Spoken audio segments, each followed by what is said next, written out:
Hey team, Chef Eric here. There's just a ton of recipe videos out there that get so caught up in the actual recipe. I think it's extremely important to point out the methodology. You watch a chef's hands, you can truly understand why they do what they do.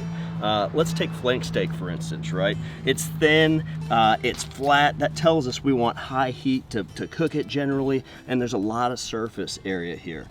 Today I'm going to be using a Premier Master Utility 6.5 inch blade, and I'm going to scruff the top of the steak, just really gently drawing these lines across the grains, all right, creating little avenues, nooks and crannies for more flavor. So in essence, creating more surface area for caramelization.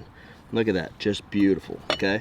Now I'm gonna flip it over and do the other side, and then we're gonna talk about a quick technique you can do at home with seasoning to elevate your grilled steak game.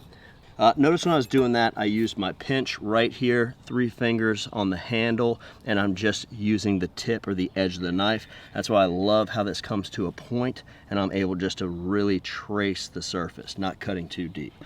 Seasoning, white, red, brown.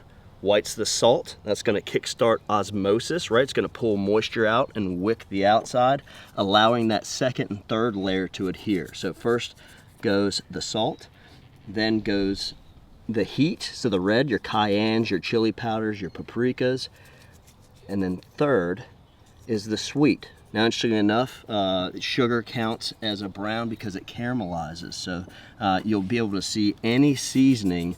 The ingredients are listed by volume and order. So white, red, brown. And we're gonna let this steak tack up before we flip it. What's happening is all those semi-permeable membranes are sucking moisture out, and it wants to find equilibrium, so it sucks it back in, kind of dry brining the exterior, but that's gonna allow all that seasoning to adhere to the outside so that we get that great 3-layer system crust that we're looking for. Today we're going to be cooking on a Kamado Joe over natural lump charcoal, and we're sitting at about 550 degrees. That's right where I want it for this thin flank steak. Pro tip, whenever you're putting anything on the grill, you want to do that drag test. Slightly drag it across. If it sticks, the grill's not hot enough, or use a little bit of oil right on top. Now we're allowing this beautiful steak to caramelize. We want that Maillard reaction where the proteins turn to sugar. I can hear it. That's why a lot of chefs don't play music in the kitchen, because they need all of their senses, including hearing. If that wasn't sizzling, I would know that grill is not hot enough, plus our drag test. So we're creating great caramelization. All of those nooks and crannies that we created with the tip of that blade are beginning to exaggerate a little bit. And then as the collagen breaks down into gelatin, it's gonna render down, drop on the charcoal, caramelize, and we're gonna smoke this steak with its own dripping. So I'm gonna go ahead and close the dome now and let it accept some of that beautiful smoke. Oh yeah, stunner. That's what we wanna see, great caramelization, nice bark. Now we gotta do the toughest thing of this entire method. Let it rest.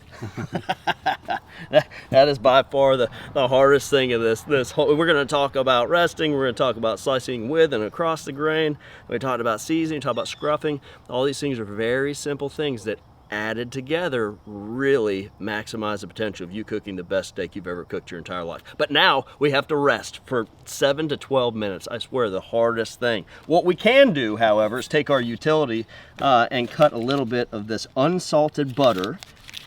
Now I do like unsalted because we like to have our culinary destiny in our own hands here, and we don't want to over salt anything, and just let those pads of butter rest right on top. They're going to start melting a little bit with the residual heat, and what's happening is that steak is tight right now, and it's just relaxing, redistributing all those juices throughout. So when we slice this on the cutting board, any juice that's there should be in every single bite of steak. All right, so we're letting it rest now, and we're going to talk a little bit about reverse sear here in about 2 seconds.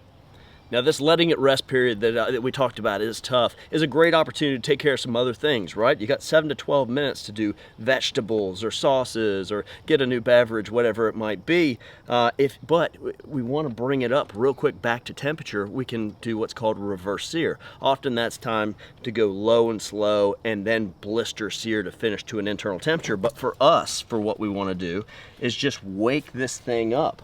Now remember, we've already let this steak rest once, so we don't have to do it again, okay? We're good to go.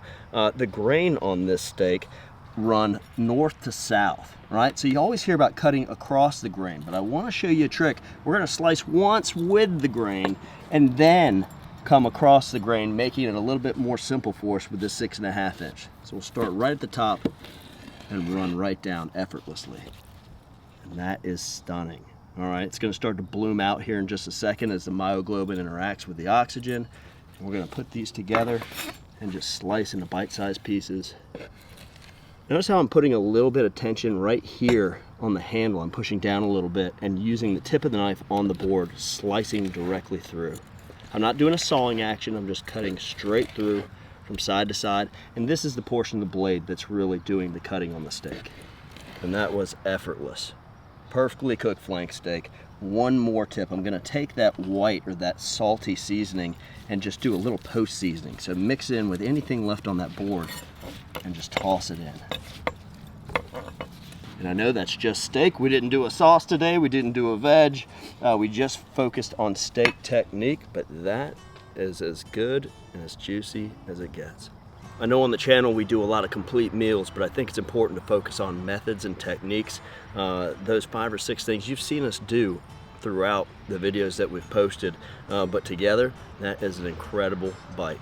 Folks, from our backyard to yours, cheers and happy grilling.